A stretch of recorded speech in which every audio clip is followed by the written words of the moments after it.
Hello guys, welcome back to Self-Help Maths Academy. So today we will discuss about the hyperbolic functions. So before we will begin with the hyperbolic functions, let me give you a little background how exactly we got an interesting topic about hyperbolic function. So as we are aware about the formula, Euler formula. So we know that say e to the power I theta is equal to cos theta plus I into sin theta. And similarly, we also know, I will write it with a different color. So if I know e to the power I theta is equal to cos theta plus I into sin theta, then what would be our e to the power minus I theta? So this is nothing but e to the power I of minus theta. So in the same way, if we write it, it is a cosine of minus theta plus I into sine of minus theta. And this is nothing but cos of negative angle is cos theta. And this is sine of negative angle is minus. So there I will get here minus I into sine theta. So this is our e to the power minus I theta. So let me write it here. So if I write it here, this will be e to the power minus I theta is equal to cos theta minus I into sin theta. Okay, so what I do now here is I'm going to add both. I'm going to add both. So by adding both, what I get here, you can just observe e to the power I theta plus e to the power minus I theta is equal to, if I add, this is cos theta plus cos theta, I will get here 2 cos theta, and this plus I sin theta minus I sin theta cancels. So then in this, if I write it in only terms of cos theta, I will get cos theta is equal to e to the power I theta plus e to the power minus I theta divided by 2. Whereas if I take the same of 1 and 2, if you consider them as 1 and 2, if I subtract them, then it is e to the power I theta minus e to the power minus I theta, which is equal to, if I subtract, just change the sign here, this cos theta will cancel, and only you are left with I theta, and this minus sign will become plus here when you are changing the sign. This will be equal to 2I sin theta. Similarly, if you want to write only for the sin theta, this will be equal to sin theta is equal to e to the power I theta minus e to the power minus I theta divided by 2I. So clearly, we have got a very important and interesting the expression for sine and cos in terms of e to the power I theta. So you can just observe here, these are the two expressions which you have got here. Okay, from the discussion. So clearly, so this expression and this expression, if you observe carefully, I have got cos theta in terms of exponential and sin theta also in terms of exponential. So basically, from this idea, we will get the idea about the hyperbolic function. So in short, if you write your cos hyperbolic, like cos hyperbolic, we read as cos also. So cos hyperbolic of the function x. So here we are actually, we have got the inspiration by this particular result. So it is simply e to the power x plus e to the power minus x divided by 2. And this expression, that is sine hyperbolic, from here we have got inspired by this expression to sine hyperbolic x will be e to the power x minus e to the power minus x upon 2. So basically, actually these expressions we have got by, actually you can see the Euler's formula from where you get into the expression. So now I will show you how the geometrical interpretation looks like, how this hyperbolic functions actually come into the exist. So let's see it. If I just draw the unit circle, if I draw the unit circle, okay,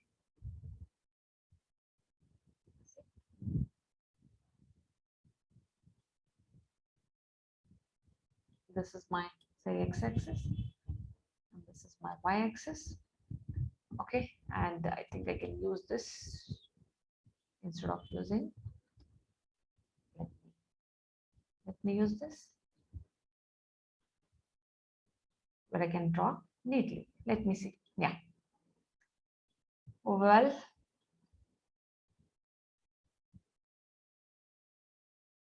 yeah,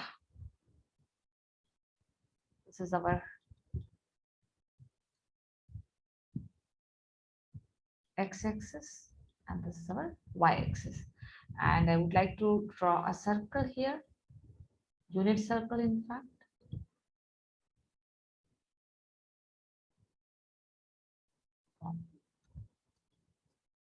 Just a minute.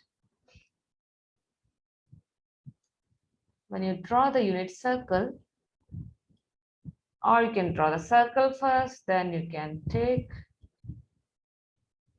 I think better to draw the circle first because it is going to give me an unit circle here. Yes. Yeah. So this is what actually your unit circle looks like, say x axis and y axis I'm considering.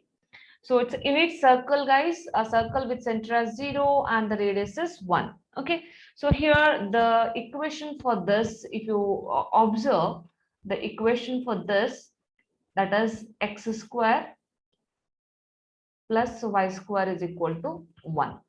And on this circle, we consider our x as cos theta and our y as sine theta. So basically, if you substitute x is equal to cos theta and y is equal to sine theta, let theta be anything. You take theta may be anything. So that points will be lying on this unit circle only. Okay, so it will not go away from this. So there the points will be lying on this unit circle only. Let whatever the t value you consider. So, and even if you take this particular equation, if you substitute this value, it is obviously cos square theta plus sine square theta, which is equal to 1, and it satisfies this equation. Okay, so this is in general what we can say the traditional trigonometric functions. So now we are interested in the cos hyperbolic functions. I mean the hyperbolic trigonometric functions. So exactly what is the basic idea about the hyperbolic functions? Let me explain you. So we will consider now this equation, x square minus y square is equal to 1. So x square minus y square is equal to 1 is actually nothing but unit hyperbola. This is nothing but unit hyperbola, from which we will get our hyperbolic functions, the idea about the hyperbolic functions. Okay, so here basically instead of x is equal to cos theta, y is equal to sine theta, if I take x is equal to say cos hyperbolic t.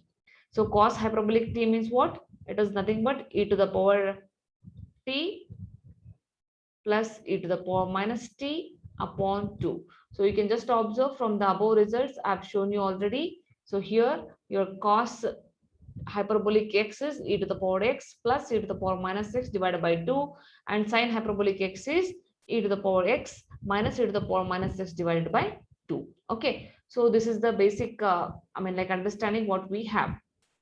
Now what I do, I'm just taking the x is equal to cos hyperbolic theta, which is e to the power t plus e to the power minus t divided by 2. And similarly, I will take y is equal to, I will be considering y is equal to sine hyperbolic t, which is equal to e to the power t minus e to the power minus t upon 2. So if I substitute this x and y value here, let's see whether we will get 1 or not. So basically it is x square. So e to the power t minus e to the power minus t upon 2 the whole square, and minus e to the power t minus e to the power minus t upon 2 the whole square. So this we are supposed to calculate what it looks like. Okay, so let me erase this. Yeah, so here what we get,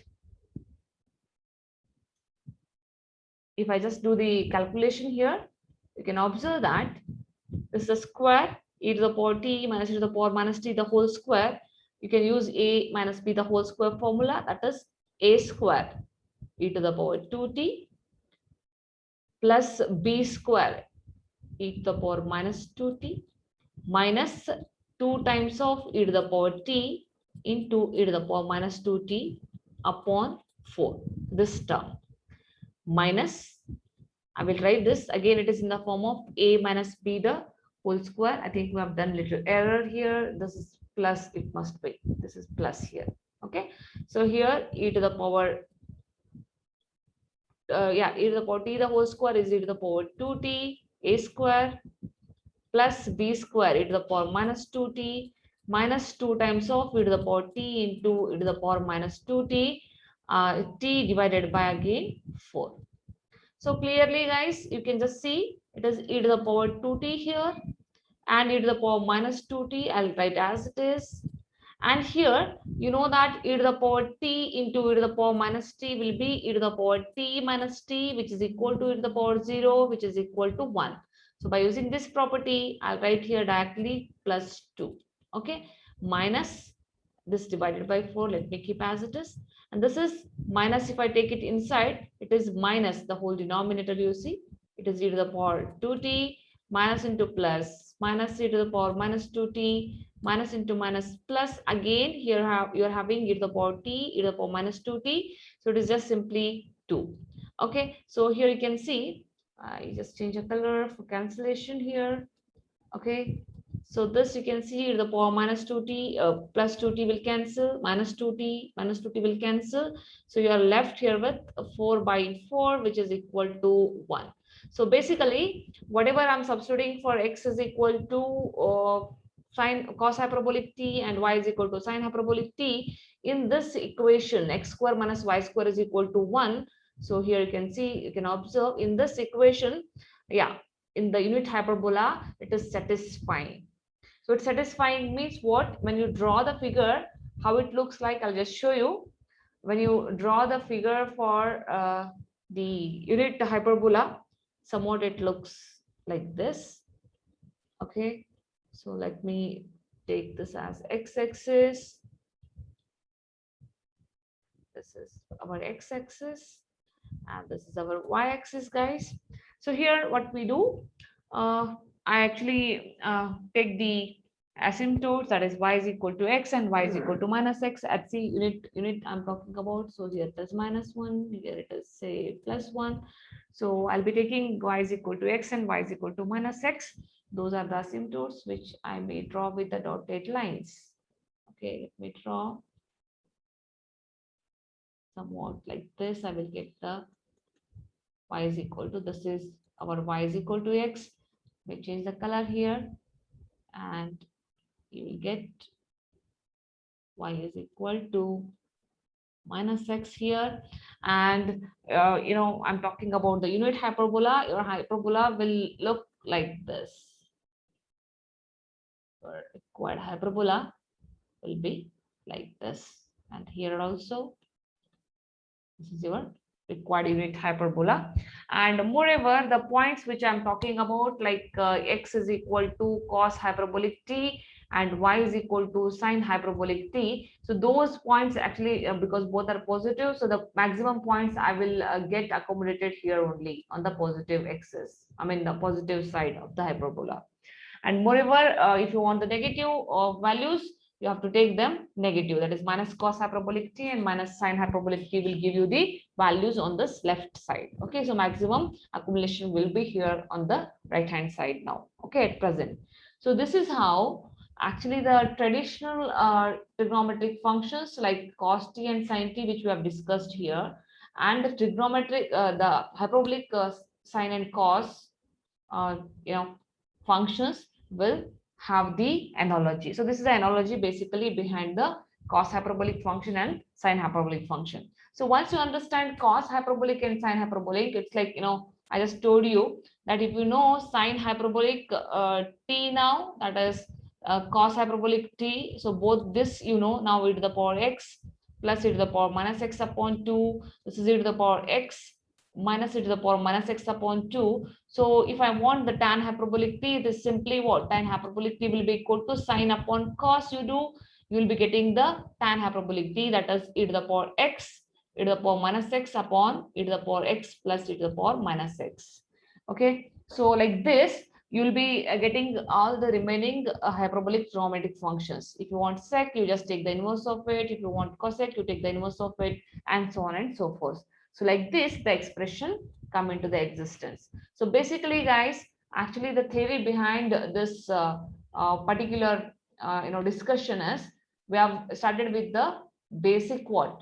We are started with the basic function of Euler's, Euler's formula, and from there the idea of all this generated. Okay, so just a first video, guys, just wanted to give the glimpse of the hyperbolic functions, and in the more detail with the examples we will discuss in the next video. I think till then, you please take care. If you like the video, please subscribe the channel and share it to other friends so that it will reach to the many students. With this discussion, we'll end today's discussion, guys. See you in the next video. Till then, please take care.